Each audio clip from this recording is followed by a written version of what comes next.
Em 99, aceitei a obra de Deus Todo-Poderoso dos últimos dias. E logo comecei a servir como uma líder. Fui presa pela primeira vez em dezembro do ano 2000. Era a hora do almoço e eu estava em casa comendo com meus filhos, quando 5 policiais invadiram a casa e vasculharam tudo, fazendo uma busca sem mostrar documento algum. As crianças, com medo, se agarraram às minhas roupas. E senti como as mãos do meu filho tremiam. Ele só tinha 6 anos. Quando encontraram uma Bíblia e um diário de devocionais que eu tinha escrito, decidiram me levar. Enquanto me arrastavam dali, meus filhos choravam e gritavam: "Mamãe, mamãe, não vá!" Fecharam a porta quando eu tentava vê-los pela última vez. De repente, lágrimas escorreram pelo meu rosto, pois não sabia se poderia voltar e vê-los outra vez.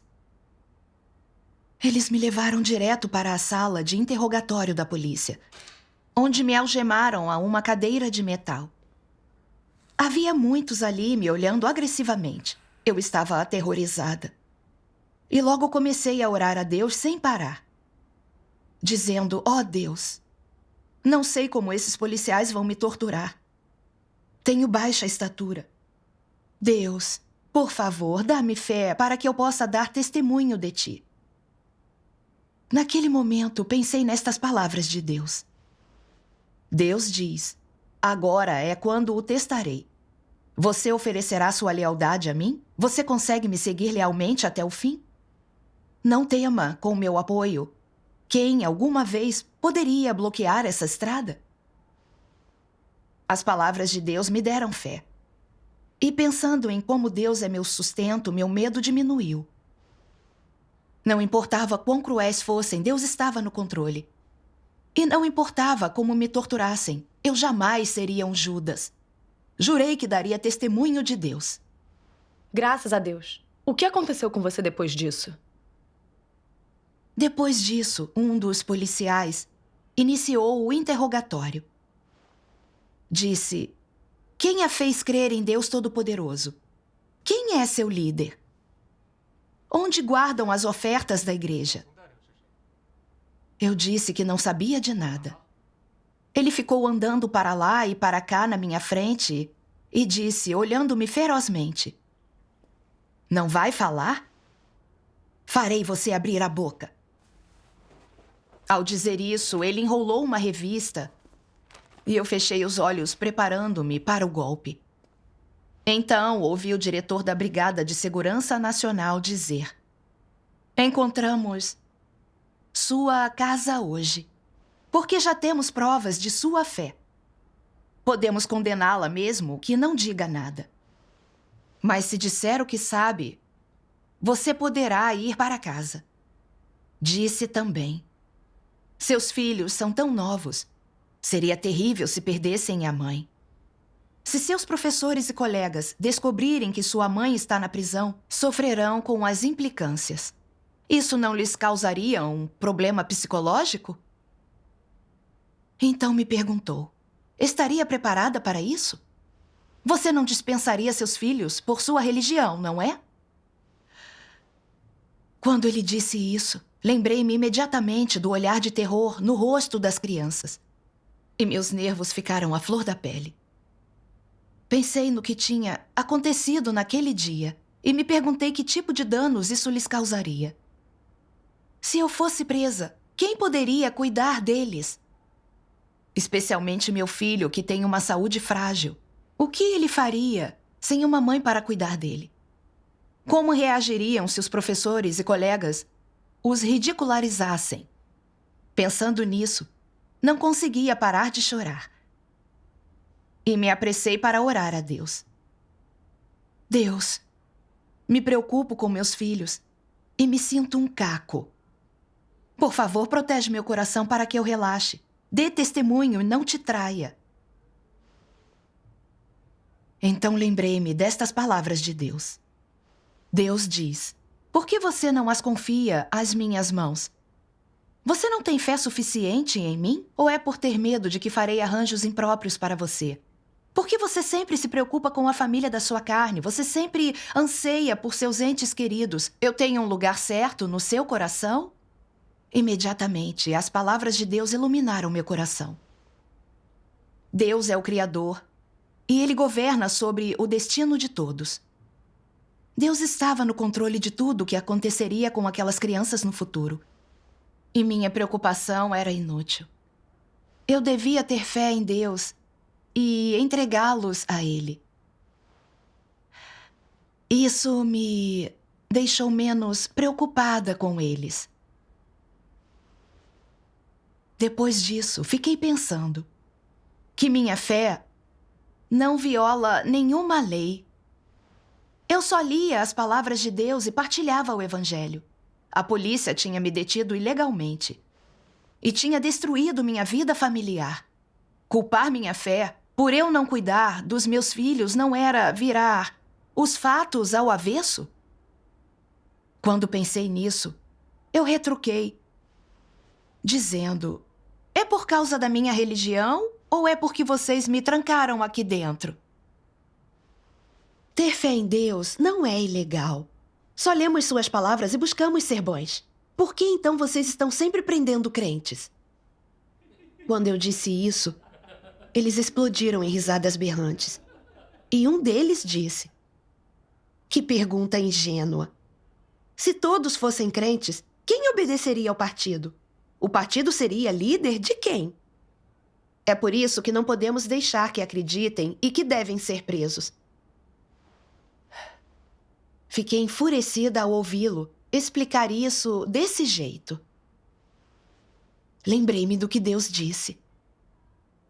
Em uma sociedade obscura como esta, onde os demônios são impiedosos e desumanos, como o rei dos demônios, que mata pessoas sem piscar um olho, poderia tolerar a existência de um Deus que é amável, bondoso e também santo?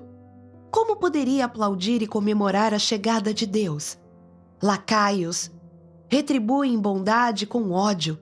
Há muito desdenham de Deus, abusam de Deus, são selvagens ao extremo, não têm a menor consideração por Deus, saqueiam e pilham. Perderam toda a consciência, contrariam toda a consciência e tentam os inocentes à insensatez. Ancestrais dos antigos? Líderes adorados? Todos eles se opõem a Deus. Sua interferência deixou tudo o que está debaixo do céu em estado de escuridão e caos. Liberdade religiosa? Direitos e interesses legítimos dos cidadãos? São todos truques para encobrir o pecado. Pelas palavras de Deus, vi a essência do partido. São perversos e contrários ao céu. Deus claramente criou todas as coisas, criou a humanidade. E é Deus quem nutre e sustenta toda a humanidade. Adorar a Deus é natural e correto. Mas o partido não permite que acreditem e sigam a Deus, promovendo o ateísmo e a evolução para confundir. Até alega descaradamente que não existe Deus no mundo e que a felicidade das pessoas se deve ao partido. Quer que as pessoas sejam muito gratas, que o ouçam e lhe obedeçam. O partido é muito maligno e desprezível. Deus veio pessoalmente para a Terra para salvar o homem, expressando milhões de palavras. O que o partido mais teme é que, ao lerem as palavras de Deus, entendam a verdade e vejam o que o partido é. Que não estejam mais sob controle do partido e se voltem para Deus. É por isso que ele está desesperado para prender os cristãos, esperando em vão apagar a obra de Deus e ter sempre o controle. Depois de experienciar sua perseguição, vi sua essência demoníaca de odiar a verdade como inimigo de Deus. E vim a odiar esses demônios malignos contrários a Deus. Decidi seguir a Deus e dar testemunho, não importava o quanto eu sofresse. Por quanto tempo a mantiveram presa? Eles me acusaram de minar a execução da lei e de perturbar a ordem social. E me prenderam por 18 dias. Nesse tempo, Tentaram fazer com que me identificassem como líder da igreja e trouxeram meu marido para tentar me convencer a desistir da fé. As palavras de Deus me guiaram para perceber os truques de Satanás e não cair nessa. Depois, meu marido me tirou sob fiança, pagando alguém para fazer isso. No dia da minha soltura, um tira disse: com base em sua atitude atual, você continuará acreditando.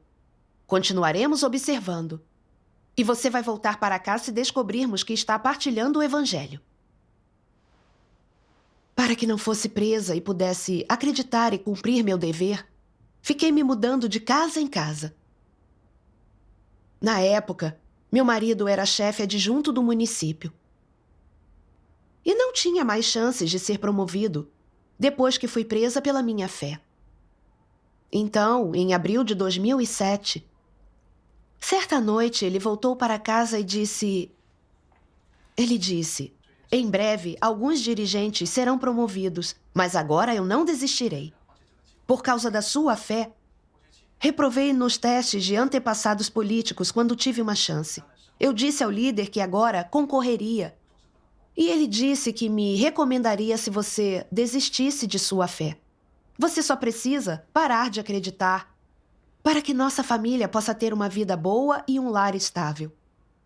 Se você insistir em sua fé, vamos nos divorciar. Você não vai mais me enterrar nisso. Pense a respeito. Então, ele foi para outro quarto. Ouvi-lo dizer tudo isso foi muito doloroso na época. Ele sempre foi tão bom para mim. E tínhamos 2 filhos adoráveis e inteligentes. Ele tinha um emprego, eu trabalhava. E tínhamos uma vida bem feliz. Nossa bela família estava sendo destruída pela perseguição do governo chinês. Sobre o divórcio, eu não sabia o que fazer, nem o que seria das crianças, ou quanto isso os prejudicaria. Esses pensamentos me deixaram bem angustiada. Eu estava me sentindo dividida, impotente e em dor, como se meu coração estivesse sendo rasgado. Não consigo nem descrever. Corri para orar a Deus, dizendo: Deus, não posso te deixar, mas não posso deixar o meu lar, meu marido, meus filhos. Não sei o que fazer, que escolha fazer. Fiquei orando sem parar. Deus, o que devo fazer? Por favor, guia-me para que eu possa entender tua vontade. E qual foi a sua escolha? Eu me lembrei desta passagem. Deus diz: não há relação entre um marido crente e uma esposa incrédula, assim como não há relação entre filhos crentes e pais incrédulos. Esses 2 tipos de pessoas são completamente incompatíveis. Antes de entrar no descanso, a pessoa tem parentes físicos, mas uma vez que tem entrado no descanso, ela não terá mais nenhum parente físico. Refleti sobre as palavras de Deus e percebi: pessoas de fé e pessoas sem fé são essencialmente diferentes. Têm visão da vida e valores diferentes. Eu estava na senda certa da fé, buscando a verdade. E meu marido estava na senda de subir na hierarquia e ganhar dinheiro. Para ser promovido, ele estava ignorando anos de casamento e os sentimentos dos nossos filhos, preferindo o divórcio. Pois, em seu coração, seu status e seu futuro tinham prioridade sobre nossa família há muito tempo. Embora ele alegasse querer dar um lar estável aos filhos e uma vida feliz, isso era só uma ilusão. Ele era bom para mim, porque eu não interferia em seus interesses. Mas agora, minha fé e prisão estavam impactando sua carreira. Eu impedia sua promoção e salário maior, por isso queria o divórcio. Parecia frio pensar sobre isso dessa forma. E vi que não havia afeto, nem amor real entre nós, só engano e exploração. Na verdade, ele sabia bem que o partido é maligno e ditatorial. Mas ficava do lado deles me mandando desistir da fé. E agora, me pressionava com o divórcio. Nossas perspectivas eram diferentes e nossas sendas também. Mesmo juntos, nós não seríamos felizes. Quando percebi isso, eu sabia o que devia fazer. Na manhã seguinte, fomos ao cartório dar entrada no divórcio. No caminho, ele disse: "Eu não quero o divórcio, mas não tenho outra opção. Cuide bem de si mesma e das 2 crianças." Quando ele disse isso, meus olhos se encheram de lágrimas. Pensei nas adversidades, na zombaria e discriminação que eu enfrentaria após o divórcio. E fui tomada de dor. Rapidamente fiz uma oração, pedindo que Deus protegesse meu coração para que desse testemunho. Depois disso, lembrei-me dessas palavras: você deve sofrer dificuldades pela verdade, deve se entregar à verdade, deve suportar humilhação pela verdade e, para ganhar mais da verdade, você deve passar por mais sofrimento. É isso que você deve fazer. Você não deve jogar a verdade fora em favor de uma vida familiar pacífica, nem deve perder a dignidade e integridade da sua vida por causa de um prazer momentâneo. Você deve buscar tudo que é belo e bom e buscar uma senda na vida que seja mais significativa. Se você levar uma vida tão vulgar e não buscar quaisquer objetivos, você não desperdiça a vida? O que você pode ganhar com uma vida assim? Você deve abandonar todos os prazeres da carne em favor da verdade e não deve jogar fora todas as verdades em favor de um pouco de prazer. Pessoas assim não têm integridade nem dignidade. Sua existência não faz sentido. Com suas palavras, vi que não importava a vida boa que alguém vivesse na carne. Não importava a inveja e a admiração dos outros, era insignificante. Só ao buscar a verdade e cumprir o seu dever é possível ganhar a aprovação de Deus e ter uma vida íntegra e digna, uma vida significativa e valiosa. Esse pensamento foi muito libertador e eu lidei com o processo do divórcio sem apreensão. Graças à orientação das palavras de Deus, fui liberta das correntes dos meus afetos e pude fazer a escolha certa. Obrigada, Deus. Então, o que houve? No mês de maio de 2011, durante uma reunião, fui presa de novo. Eram os mesmos oficiais de uma década atrás. Encontraram minha identidade e gritaram meu nome dizendo: "Nesses 10 anos, fomos até a sua casa muitas vezes sem encontrá-la. E agora acertamos em cheio. Dessa vez, você não escapará." Enquanto falavam, eles me algemaram e me colocaram na viatura. No carro, lembrei-me de 3 irmãs que tinham sido presas antes e torturadas brutalmente pela polícia por 1 mês. Uma delas teve danos permanentes no braço esquerdo, porque a deixaram pendurada por muito tempo. Pensar nisso fez meu coração disparar. Eu temia morrer espancada ou ficar deficiente. Clamei a Deus com urgência no meu coração, dizendo: "Deus, Tu permitiste que me prendessem de novo hoje e me submeto aos Teus planos. Mas minha estatura é baixa e minha carne é fraca. Peço que me protejas e me guies neste processo. Deus, te entrego minha vida. E não serei um Judas, nem te trairei. Darei testemunho de ti." Depois da oração, lembrei-me das palavras de Deus.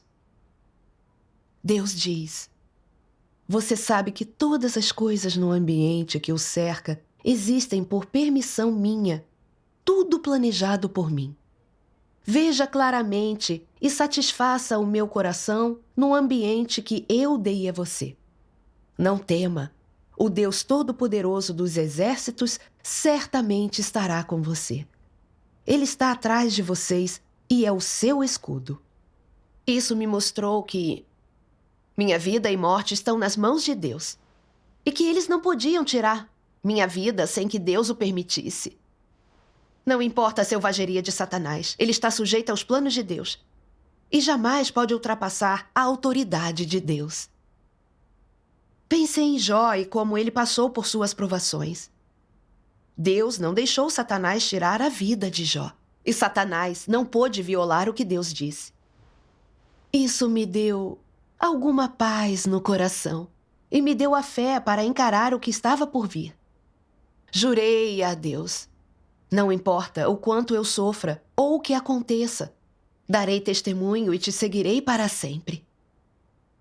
Mais tarde, o chefe da Brigada de Segurança Nacional me interrogou.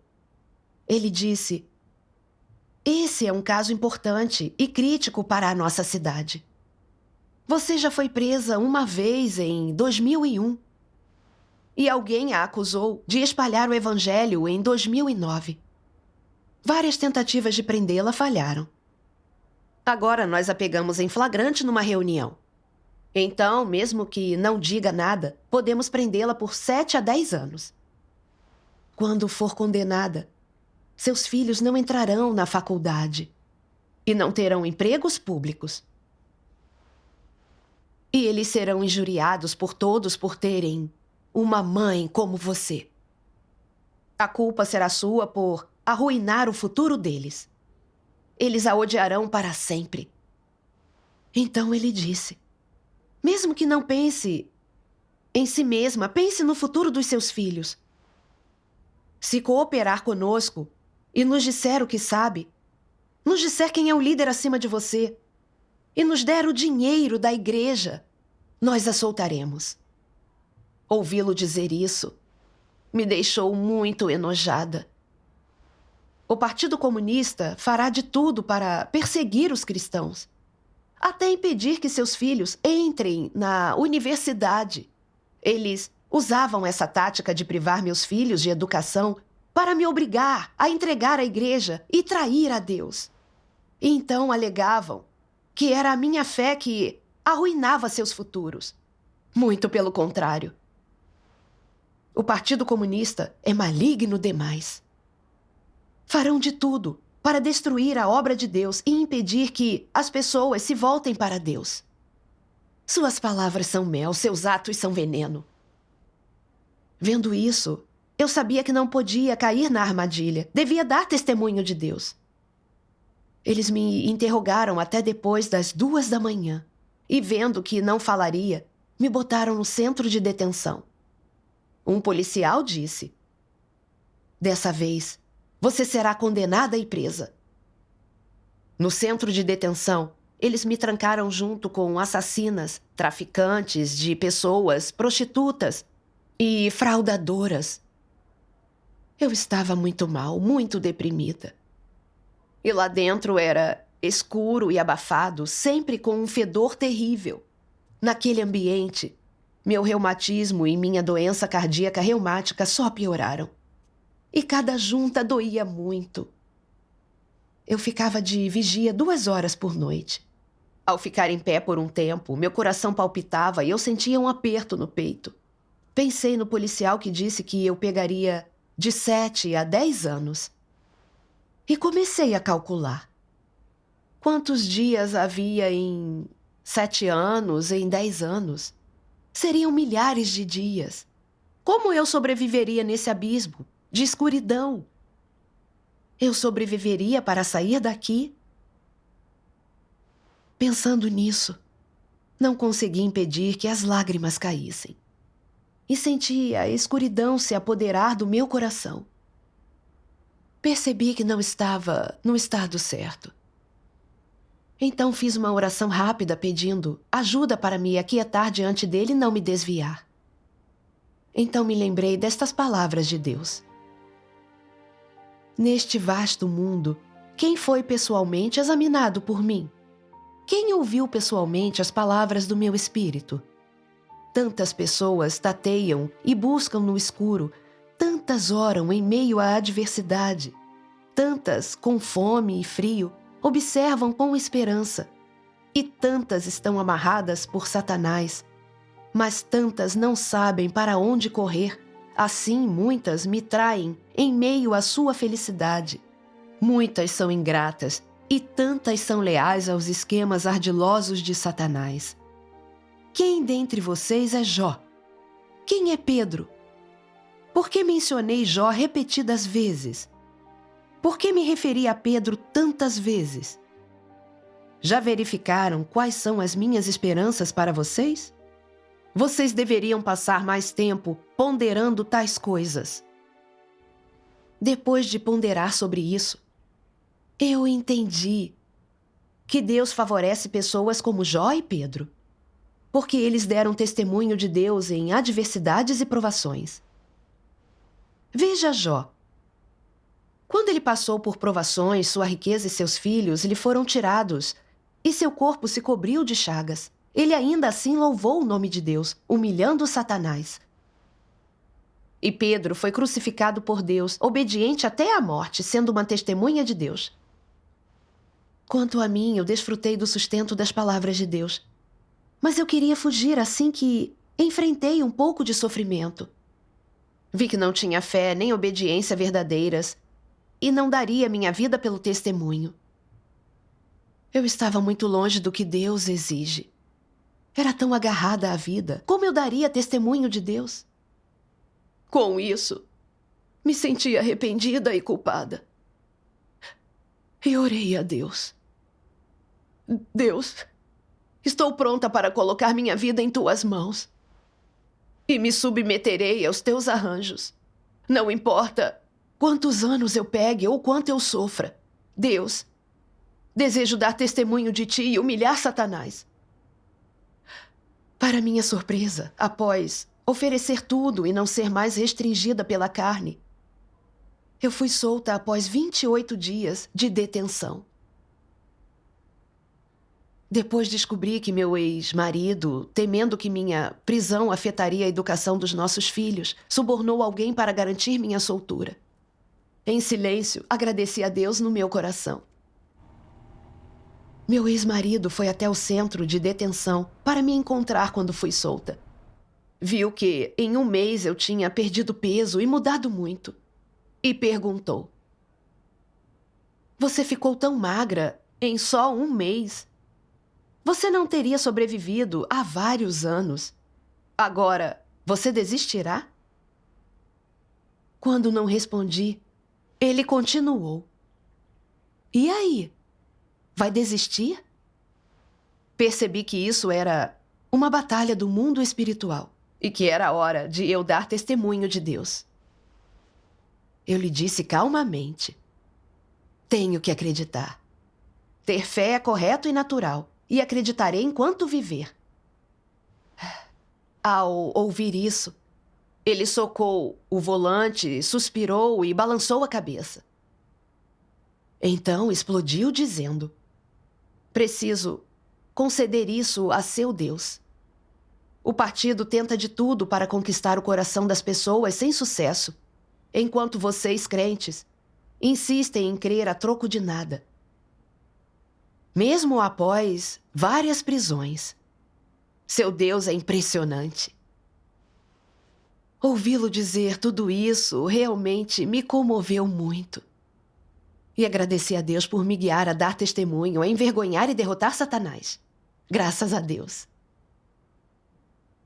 Alguns dias depois que fui solta, meu filho voltou da escola. E eu tinha feito o frango com cogumelos que ele gostava. Depois de comer, ele falou comigo solenemente. Disse: "Mamãe, hoje você deve fazer uma escolha. Se você ainda me quiser como filho, terá de desistir de sua fé.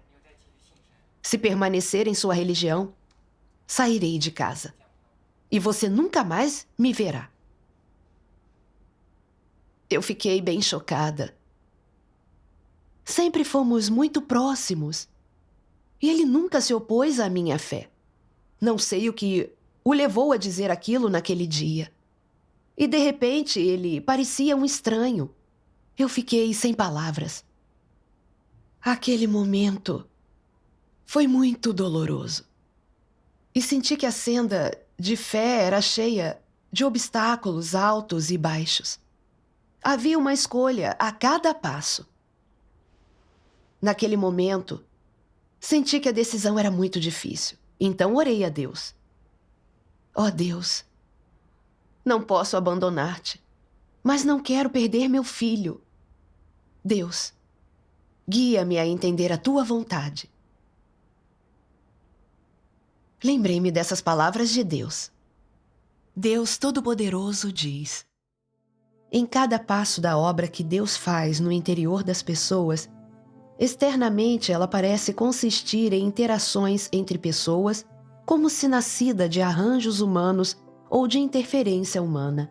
Mas nos bastidores, cada passo da obra e tudo o que acontece é uma aposta feita por Satanás diante de Deus e requer que as pessoas permaneçam firmes em seu testemunho a Deus. Veja quando Jó foi provado, por exemplo. Nos bastidores, Satanás estava fazendo uma aposta com Deus, e o que aconteceu a Jó foram os feitos dos homens e a interferência dos homens. Por trás de cada passo da obra que Deus faz em vocês está a aposta de Satanás com Deus. Por trás disso tudo há uma batalha. Essas palavras me ajudaram a ver claramente que eu estava enfrentando outra batalha espiritual. Parecia que meu filho estava me pedindo para escolher, mas por trás disso, Satanás me tentava e atacava. Também senti que, dessa vez, Deus esperava a minha decisão. Deus queria ver se eu escolheria meu filho por afeto carnal ou se o escolheria. Não queria o decepcionar e sabia que devia dar testemunho. Então, eu disse ao meu filho: não posso me separar de Deus. Escolher abandonar a Deus seria como você decidir me abandonar hoje. Seria irracional e decepcionante. Sempre seguirei a Deus. Essa é a minha escolha.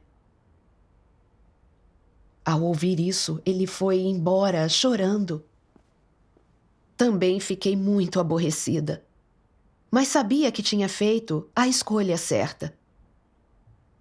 Por volta de uns 30 minutos depois, ele voltou e me disse: Mamãe, eu errei.